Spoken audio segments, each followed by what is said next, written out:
नमस्कार, स्वागत आप सभी का यूट्यूब चैनल नॉलेज टीवी। सभी हरियाणा वासियों के लिए आज 6 मार्च शुक्रवार हरियाणा से 15 बड़ी खबरें सामने आ रही हैं। बड़ी घोषणा, आदेश, ऐलान, क्या है पूरी अपडेट, आइए देखते हैं। हरियाणा की हर छोटी से बड़ी योजना, घोषणा, मौसम, आदेश, निर्णय, फैसला, सभी की जानकारी सबसे पहले यहाँ पर मिलती है, तो चैनल को सब्सक्राइब जरूर कर लें।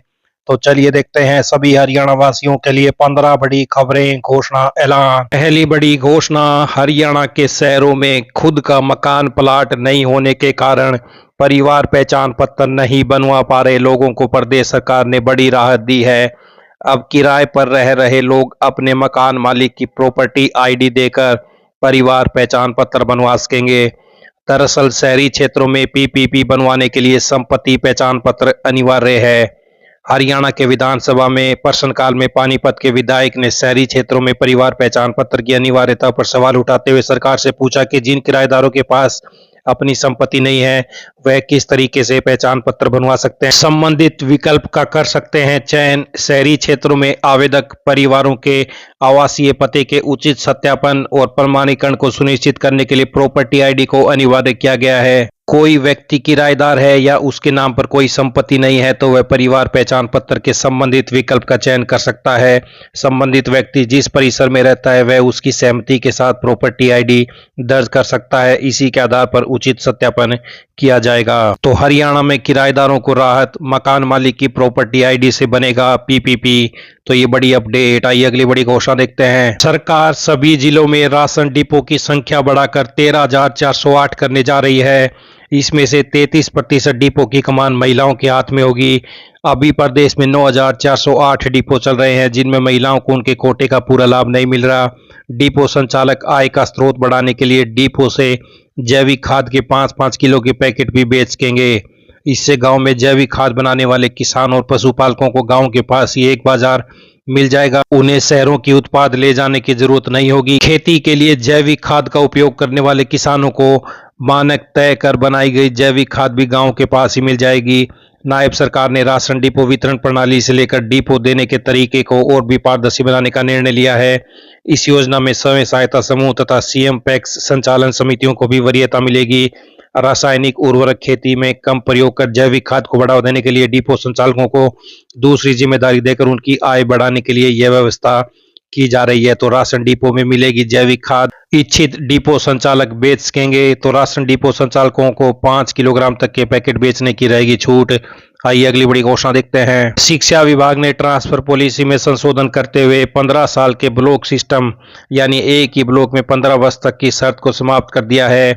नई नीति के अनुसार यदि कोई शिक्षक एक स्कूल में 5 वर्ष या एक ही ब्लॉक में 15 वर्ष की सेवा पूरी कर लेता है, तो उसे ट्रांसफर ड्राइव में अनिवार्य रूप से भाग लेना होगा।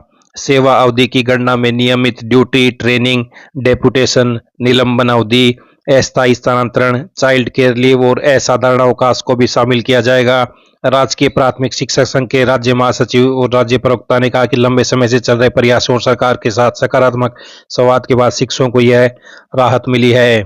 तो एक स्कूल में 5 साल या ब्लॉक में 15 साल पूरा होने पर ट्रांसफर ड्राइव में भाग लेना अनिवार्य है। 15 साल की ब्लॉक कंडीशन खत्म, नई ट्रांसफर पॉलिसी लागू। आइए अगली बड़ी घोषणा देखते हैं। जिले में चिराग योजना के तहत दाखिले के लिए आवेदन प्रक्रिया 13 मार्च से शुरू होगी, जो 30 मार्च तक जारी रहेगी। शिक्षा विभाग ने 28 फरवरी तक निजी विद्यालयों से खाली सीटों की जानकारी मांगी थी। अधिकारियों के अनुसार फिलहाल रिक्त सीटों का डाटा इकट्ठा किया जा रहा है, जिसके आधार पर आगे की प्रक्रिया पूरी की जाएगी। विभाग के अधिकारी ने बताया कि चिराग योजना के तहत कक्षा 6 से 12वीं तक के कमजोर वर्ग के छात्रों को निजी विद्यालयों में प्रवेश दिया जाता है। इन विद्यार्थियों की फीस का भुगतान सरकार द्वारा किया जाता है, जिसमें आर्थिक रूप से कमजोर परिवारों को राहत मिलती है। छात्र और उनके अभिभावक 13 मार्च से 30 मार्च के बीच योजना में शामिल निजी विद्यालयों में दाखिले के लिए आवेदन कर सकेंगे। यदि किसी विद्यालय में उपलब्ध सीटों से अधिक आवेदन प्राप्त होते हैं, तो 1 अप्रैल से 5 अप्रैल के बीच लॉटरी ड्रा निकाला जाएगा। ड्रा की तारीख और समय की सूचना अभिभावकों को पहले ही दे दी जाएगी, ताकि पारदर्शिता बनी रहे। अधिकारियों का कहना है कि इस योजना का लाभ वही परिवार उठा सकते हैं जिनकी वार्षिक आय 8 लाख रुपए इससे कम है। विभाग ने पात्र अभिभावकों से समय पर आवेदन करने की अपील की है। तो चिराग योजना से दाखिले के लिए 13 मार्च से शुरू होगी आवेदन की प्रक्रिया। 30 मार्च तक योजना में शामिल विद्यालयों में दाखिले के लिए आवेदन कर सकेंगे। आइए अगली बड़ी घोषणा देखते हैं। फरीदाबाद से बड़ी अपडेट। शहर की खराब सड़कों की सूरत बदलने के लिए नगर निगम विशेष टीम का चयन कर रहा है। इसके लिए निगम की तरफ से करोड़ों रुपए खर्च किए जाएंगे। सड़कों के सुधार को लेकर मुख्यमंत्री की घोषणा के बाद निगम मारी सड़क पोर्टल और सोशल मीडिया के जरिए मिलने वाली शिकायतों के त्वरित समाधान के लिए अलग से विशेष टीम तैनात कर रहा है। अब शहरवासियों को टूटी सड़कों की मरम्मत के दफ्तरों के चक्कर नहीं काटने पड़ेंगे, बल्कि डिजिटल माध्यम से की गई शिकायत पर सीधे कार्रवाई होगी। तो मारी सड़क पोर्टल की शिकायतों पर तुरंत होगा एक्शन, टूटी सड़कों से मिलेगी राहत। फरीदाबाद नगर निगम मरम्मत के लिए खर्च करेगा करोड़ों रुपए, 12 महीने तक तैनात रहेगी विशेष टीमें। आइए अगली बड़ी घोषणा देखते हैं। शिक्षा विभाग की ओर से आरटी के लिए ऑनलाइन आवेदन की अंतिम तिथि में बढ़ोतरी की गई है। अब अभिभावक 10 मार्च तक आरटी पोर्टल के जरिए ऑनलाइन आवेदन कर सकते हैं। इससे पहले आवेदन की अंतिम तिथि 4 मार्च थी, लेकिन होली का त्योहार होने के कारण कई अभिभावक आवेदन नहीं कर पाए। आवेदन की अंतिम तिथि में बढ़ोतरी के कारण अब लॉटरी 12 मार्च को निकाली जाएगी। पहले लॉटरी 6 मार्च को निकाली जानी थी।